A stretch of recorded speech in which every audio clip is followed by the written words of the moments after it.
3.3 Pteridophytes. The pteridophytes include hostales and ferns. Pteridophytes are used for medicinal purposes and as soil binders.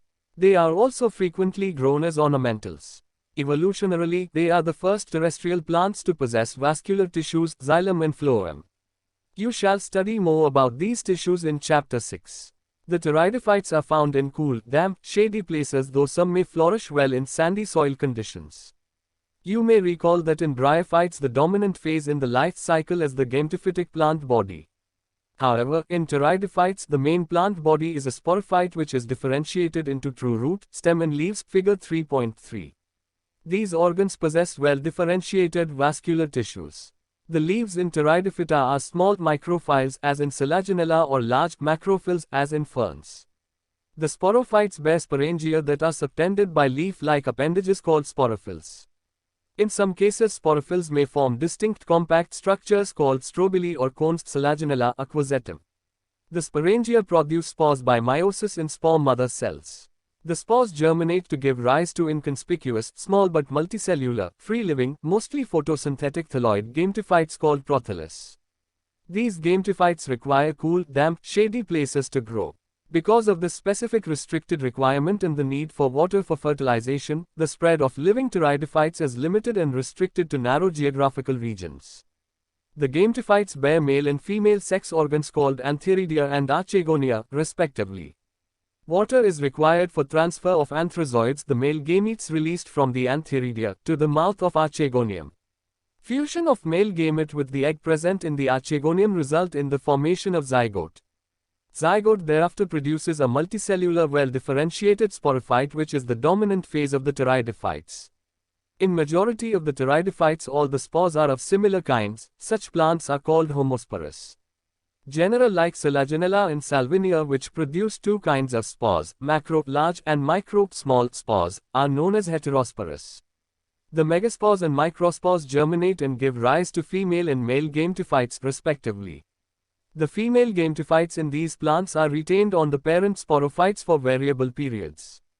The development of the zygotes into young embryos take place within the female gametophytes. This event is a precursor to the seed habit, considered an important step in evolution. The pteridophytes are further classified into four classes: Psilopsida, Psilotum, Lycopsida, Selaginella, Lycopodium, Sphenopsida, Aquazetum, and Pteropsida, Dryopterus, Pteris, Adiantum. 3.4 Gymnosperms. The gymnosperms, gymnos, naked, sperma, seeds are plants in which the ovules are not enclosed by any ovary wall and remain exposed both before and after fertilization. The seeds that develop post-fertilization are not covered, i.e., are naked. Gymnosperms include medium-sized trees, tall trees and shrubs, figure 3.4. One of the gymnosperms, the giant redwood tree sequoia, is one of the tallest tree species. The roots are generally tap roots. Roots in some genera have fungal association in the form of mycorrhiza pinus, while in some others, cycas, small specialized roots called coralloid roots, are associated with N2-fixing cyanobacteria. The stems are unbranched cycas or branched pinus, cedrus. The leaves may be simple or compound. In cycas the pinnate leaves persist for a few years. The leaves in gymnosperms are well adapted to withstand extremes of temperature, humidity and wind. In conifers, the needle-like leaves reduce the surface area. Their thick cuticle and sunken stomata also help to reduce water loss. The gymnosperms are heterosporous, they produce haploid microspores and megaspores. The two kinds of spores are produced within sporangia that are borne on sporophylls, which are arranged spirally along an axis to form lax or compact strobili or cones. The strobili bearing microsporophylls and microsporangia are called microsporangiate or male strobili. The microspores develop into a male gametophytic generation which is highly reduced and is confined to only a limited number of cells. This reduced gametophyte is called a pollen grain. The development of pollen grains take place within the microsporangia.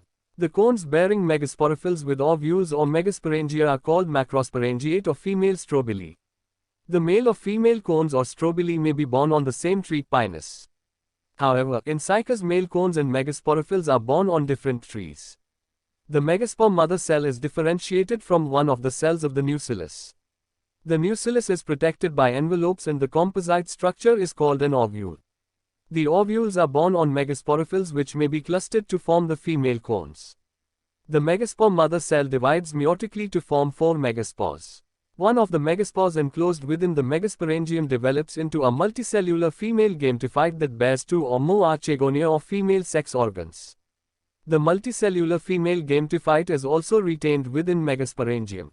Unlike bryophytes and pteridophytes, in gymnosperms the male and the female gametophytes do not have an independent free-living existence. They remain within the sporangia retained on the sporophytes. The pollen grain is released from the microsporangium. They are carried in air currents and come in contact with the opening of the ovules borne on megasporophylls. The pollen tube carrying the male gametes grows towards archegonia in the ovules and thus charge their contents near the mouth of the archegonia.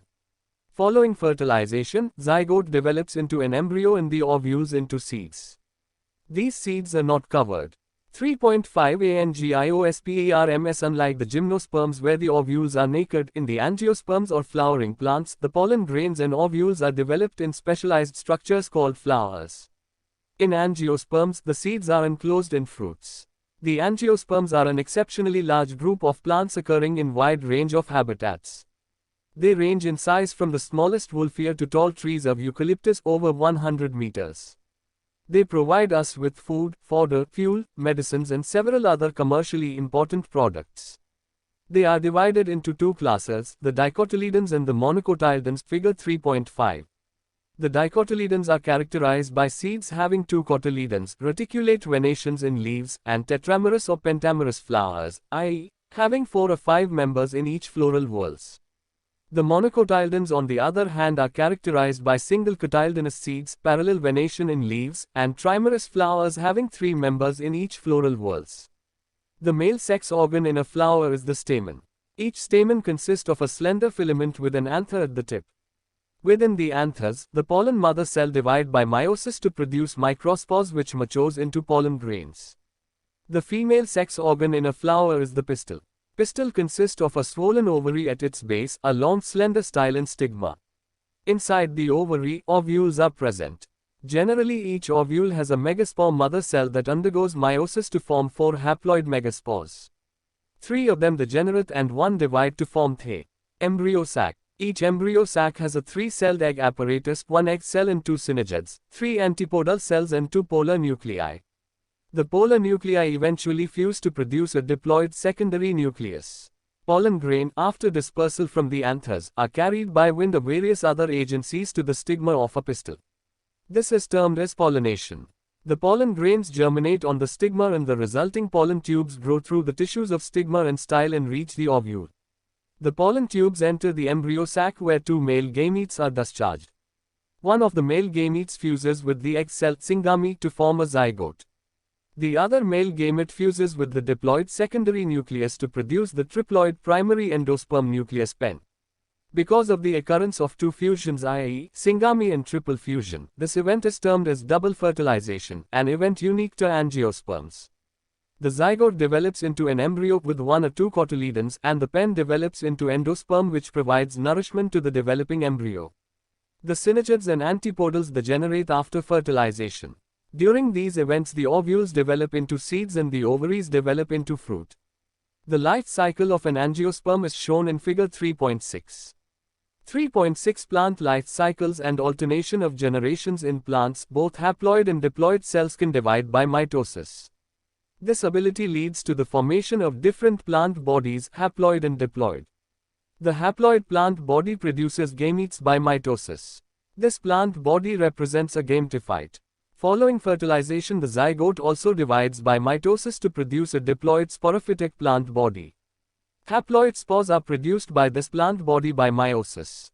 These in turn divide by mitosis to form a haploid plant body once again. Thus, during the life cycle of any sexually reproducing plant, there is an alternation of generations between gamete-producing haploid gametophyte and spore-producing diploid sporophyte. However, different plant groups, as well as individuals representing them, differ in the following patterns. 1. Sporophytic generation is represented only by the 1-celled zygote. There are no free-living sporophytes. Meiosis in the zygote results in the formation of haploid spores. The haploid spores divide mitotically and form the gametophyte. The dominant, photosynthetic phase in such plants is the free-living gametophyte. This kind of life cycle is termed as haplontic. Many algae such as volvox, spirogyra and some species of Chlamydomonas represent this pattern figure 3.7a. 2. On the other extreme is the type wherein the diploid sporophyte is the dominant, photosynthetic, independent phase of the plant. The gametophytic phase is represented by the single to few-celled haploid gametophyte. This kind of life cycle is termed as diplontic. An alga, Fucus sp, represents this pattern fig. 3.7b. In addition, all seed-bearing plants i.e., gymnosperms and angiosperms follow this pattern with some variations, wherein the gametophytic phase is few to multi-cell. 3. Bryophytes and pteridophytes, interestingly, exhibit an intermediate condition, haplodiplontic. Both phases are multicellular. However, they differ in their dominant phases. A dominant, independent, photosynthetic, thalloid or erect phase is represented by a haploid gametophyte, and it alternates with the short-lived multicellular sporophyte, totally or partially dependent on the gametophyte for its anchorage and nutrition. All bryophytes represent this pattern. The diploid sporophyte is represented by a dominant, independent, photosynthetic, vascular plant body. It alternates with multicellular, saprophytic, autotrophic, independent, but short-lived haploid gametophyte. Such a pattern is known as haplodiplontic life cycle. All pteridophytes exhibit this pattern figure 3.7c. Interestingly, while most algal genera are haplontic, some of them such as Ectocarpus polysiphonia, Celts are haplodiplontic. Fucus, an alga, is diplontic.